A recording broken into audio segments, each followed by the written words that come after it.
Ghaziabad police commissionerate द्वारा यातायात व्यवस्था को अधिक सुरक्षित, सुगम और सुव्यवस्थित बनाने के उद्देश्य से व्यापक कार्य योजना लागू की गई है। शहर को 3 जोन और 9 सब जोन में बांटा गया है, जिसकी निगरानी के लिए सहायक पुलिस आयुक्त और यातायात निरीक्षक स्तर के अधिकारी तैनात किए गए हैं। एडिशनल पुलिस कमिश्नर आलोक प्रियदर्शी ने जानकारी देते हुए बताया कि यातायात पुलिस बल में बढ़ती जरूरतों के मद्देनजर बल की संख्या में वृद्धि की गई है। 2 शिफ्टों में अधिकारी कर्मचारी ड्यूटी कर रहे हैं। साथ ही NHI के सहयोग से 20 स्मार्ट यातायात बूथ और निरीक्षकों के कार्यालय निर्माण की प्रक्रिया भी जारी है। सड़क सुरक्षा के तहत नियमों का उल्लंघन करने वालों पर सख्त कार्रवाई की जाएगी।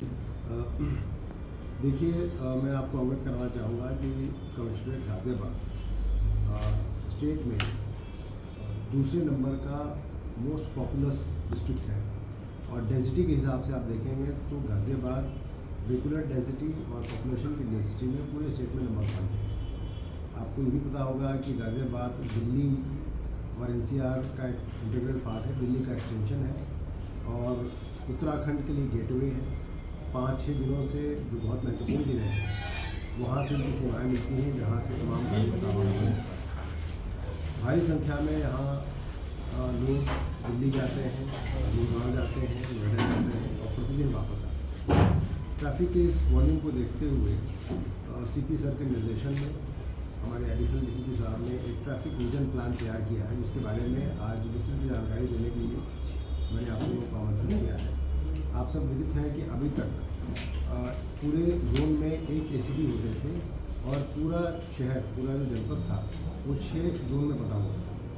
अब मैन पावर बढ़ाते हुए हम लोगों ने पूरे कमिश्नरेट को 3 जोन में बांटा है, जिसमें अब 3 अलग अलग ACP अपने अपने इलाकों को देखेंगे और किसी भी जोन की लंबाई 50-55 किलोमीटर से ज़्यादा की नहीं है, ताकि उसको कायदे से वो मैनेज कर सकें। प्रत्येक जोन में 3 TI दिए गए हैं और उनके नीचे कई TSI दिए गए हैं, जिनका विवरण मैं भी आपको बताऊँगा। आप ये मान के चलिए कि अभी तक पूरे कमिश्नरेट में अब कुल 181 ट्रैफिक पॉइंट्स थे जिनको पुलिस के द्वारा मैन किया जा रहा था, ट्रैफिक पुलिस के द्वारा। अब उनकी संख्या बढ़ा करके 216 अभी की गई है और उस बात पे भी काम चल रहा है कि और भी यदि कुछ संख्या बढ़ानी है और कुछ प्रेशर पॉइंट आइडेंटिफाई किए जा रहे हैं, उनकी संख्या इसमें ऐड की जाएगी तो संख्या और भी बढ़ेगी। मैन पावर भी TSI पहले 86 होते थे, उनको बढ़ा करके 126 कर दिया गया है। हेड कांस्टेबल जो ट्रैफिक के थे पहले 196 थे, अब उनकी संख्या बढ़ाकर 228 कर दी गई है। उसी प्रकार कांस्टेबल 275 से संख्या बढ़ा करके 334 कर दी गई है।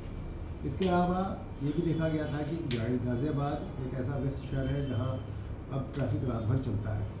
20 ऐसे पॉइंट भी चिन्हित किए गए हैं जहाँ 24 घंटे की ड्यूटियाँ लगाई जाएंगी, रात्रि में भी ड्यूटियाँ रहेंगी। कुछ पॉइंट्स के नाम मैं बताना चाहूँगा, जैसे लाल कुआं है, कनावनी है, मोहन नगर है, मेरठ किला है,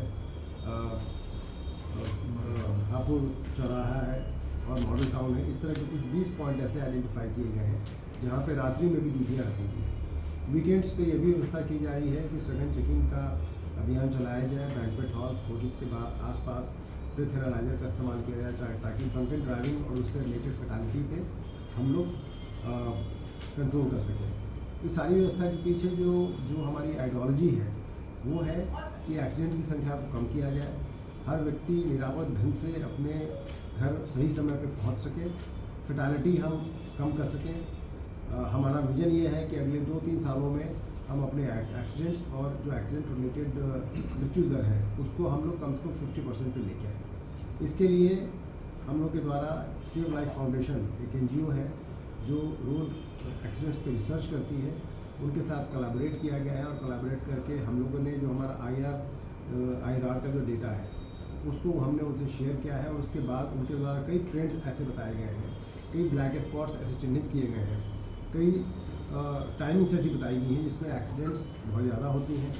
एक्सीडेंट्स किस तरह के गाड़ियों में होती हैं, रियर एंड कॉलिजन होता है या फ्रंट और रियर होता है, या कई बार ऐसा भी देखा गया कि साइड में कोई वाहन खड़ा है उसकी वजह से एक्सीडेंट्स होते हैं। टाइमिंग्स उनके द्वारा बताई गई कि कौन सी ऐसी महत्वपूर्ण टाइमिंग्स हैं 24 घंटे में जिसमें एक्सीडेंट्स के चांसेस ज़्यादा होते हैं और उन टाइमिंग्स में जब एक्सीडेंट होता है तो फैटालिटी के चांसेस भी ज़्यादा होते हैं। उनके द्वारा जो भी ये ट्रेंड्स आइडेंटिफाई किए गए हैं उन ट्रेंड्स पर भी हम काम कर रहे हैं, जो ब्लैक स्पॉट्स हैं वहाँ भी काम कर रहे हैं।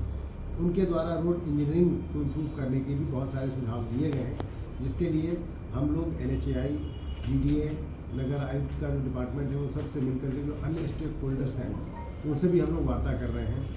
ये भी हमारे विजन का एक पार्ट है कि जो सड़क के किनारे टेम्पररी इंक्रोचमेंट है उसको हटाया जाए। कई सड़कों के वाइडनिंग की बात चल रही है, कई जो एक्सप्रेसवेज हैं या हाई स्पीड जो कॉरिडोर्स हैं उनमें साइड की रेलिंग कहीं अगर टूटी है तो उसको भी आइडेंटिफाई करके हम लोग ठीक करा रहे हैं। बीच में अगर कहीं डिवाइडर कहीं है आवश्यकता, उसको भी बनवाने का प्रपोजल दिया जा रहा है। पूरे स्ट्रेच में ANPR कैमराज जो automatic number recognition plate camera जो होते हैं और हाई डेफिनेशन कैमराज उनको भी लगाने का प्रयास किया जा रहा है। ITMS जो ऑलरेडी अफुट है, ITMS की तैयारियां मेरे ख्याल से अगले 2-3 महीनों में कंप्लीट कर ली जाएंगी और उसके तहत जो भी कैमराज लगने हैं उसके लिए बात हो रही है। ये भी तय हो गया है कि ITMS के कंट्रोल रूम का एक हिस्सा हमारे पुलिस ऑफिस में रहेगा ताकि हम लोग उसको वहीं से मॉनिटर कर सकें और मैन पावर का बेहतर इस्तेमाल कर सकें।